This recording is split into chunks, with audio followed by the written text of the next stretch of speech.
welcome to this explainer. Now, I'm absolutely thrilled to have you here today because we're unpacking something literally game-changing. Most people think life breaks us because it's just too cruel. But the fascinating truth we're pulling from our source material today, people actually break because their minds are too soft. So today we're diving into the principles of a Machiavellian mind. And it's kind of ironic, right? These principles were designed by a man who had lost all his worldly power, was totally exiled, and suddenly realized his mind was literally the only kingdom he had left to rule. The core takeaway here is that the strongest mind isn't necessarily the kindest, it's the one that's the most controlled. We're going to walk through his 7 ruthless lessons to help you build a mind completely untouchable by chaos and betrayal. So really think about this for a second. Do you control your mind, or does the world control it for you? Because honestly, if you don't step up and rule your own mind, the world is more than happy to step in and do it for you. Rejection, betrayal, failure, just the endless, deafening noise of society, all of that will dictate your reality. But if you seize control, you become untouchable. All right, let's get right into it. To build this literal fortress of the mind, we're going to master Machiavelli's 7 lessons, and we've mapped them out across 6 strategic pillars: claiming the throne, mastering internal chaos, shaping external perceptions, weaponizing restraint, shielding against betrayal, and finally, emerging as an untouchable sovereign. Starting with Pillar 1, the throne of your mind. Machiavelli believed that your mind is your kingdom. And if you fail to govern it, impulsive thoughts and external noise are going to betray you long before any physical enemy ever gets the chance. You absolutely have to occupy that seat of power. So what does this actually look like? Well, the source defines mental sovereignty as the absolute discipline of directing your focus and reason over your desire. Now notice that being mentally untouchable doesn't mean being heartless or, completely disconnected from reality. It's more about refusing to let anxiety, fear, or external chaos dictate your direction. You are choosing reason over desire, making sure your foundation stays rock solid no matter what craziness is happening around you. Okay, so once you've claimed the throne, you've got to defend it. And that brings us to Pillar 2, mastering internal chaos. In the invisible war of everyday life, emotion is hands down the easiest weapon the world uses to manipulate you. The exact second someone can trigger your anger or your fear, they own you. This actually completely redefines how we normally think about detachment. We usually picture detachment as being cold, numb, maybe a bit antisocial. But our source reveals it as strength in disguise. It's the raw power to observe chaos without letting it actually enter your mind.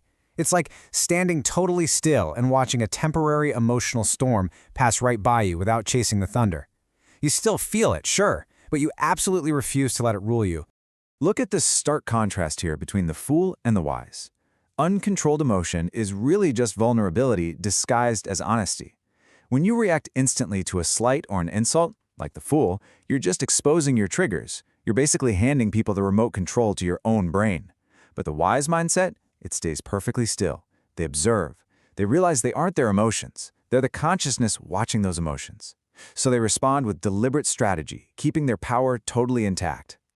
Machiavelli summed this up perfectly. The wise man does it once what the fool does finally. Let that sink in for a second.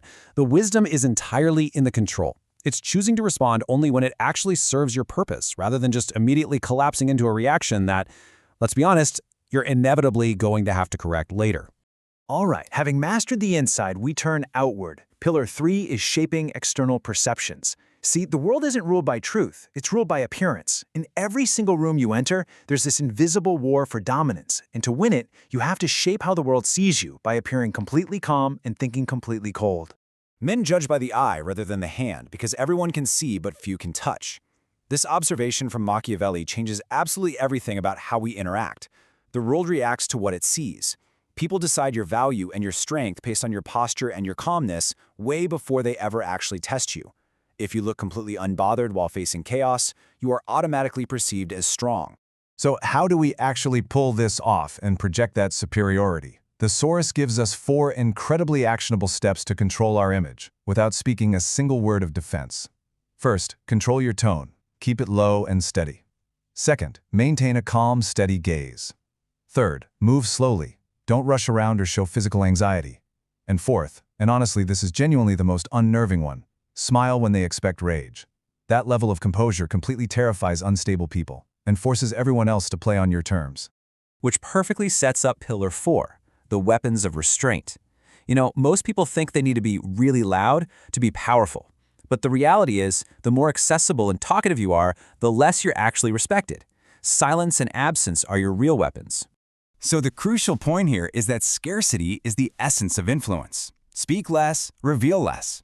When you're silent, people get uncomfortable and they rush to fill the void with their own fears, which usually reveals their hand. Plus, withdrawing deliberately treats your presence like a scarce commodity. It breeds curiosity. You can literally use strategic absence to see who stays loyal when you aren't right there in front of him. Machiavelli observed that men are driven by two principal impulses, either by love or by fear, and strategic absence can brilliantly create both of those. When you deliberately step back, people will either deeply miss your favor or they're going to fear losing it. Your calculated silence ends up echoing way louder than the endless, desperate noise of the crowd. Now, of course, even with perfect perception, we still have to deal with the harsh realities of human nature. Pillar 5 is shielding against betrayal. This is all about understanding that loyalty is very, very often temporary. Expecting betrayal doesn't mean you're paranoid. It means you're prepared. There is a massive divide between blind emotional trust and trusting strategy. If you rely solely on promises, you become dependent, and you will inevitably be shocked when people turn against you just because it's convenient for them. On the flip side, we have the Machiavellian approach, trusting strategy. This means building secure, independent systems. You value actions and patterns way over empty words, ensuring no single person holds the power to destroy your peace.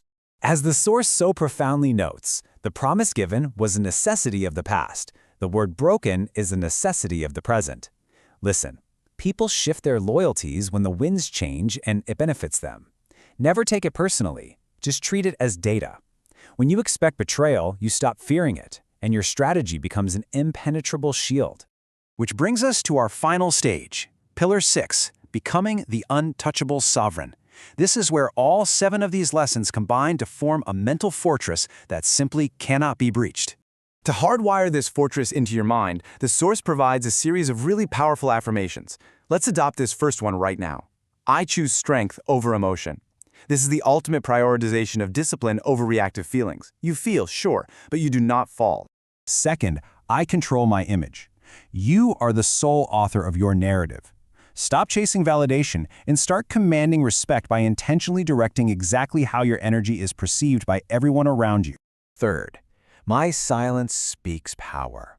Always remember that mystery and restraint are your absolute greatest weapons. You don't owe anyone an explanation, because when people can't decode you, they absolutely cannot defeat you.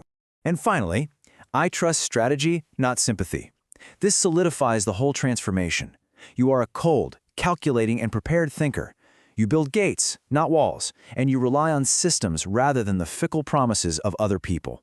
So, we've built the fortress. You now have the tools of the Machiavellian mind. And I want to leave you with this final provocative thought. Will you let the chaos of the world break you?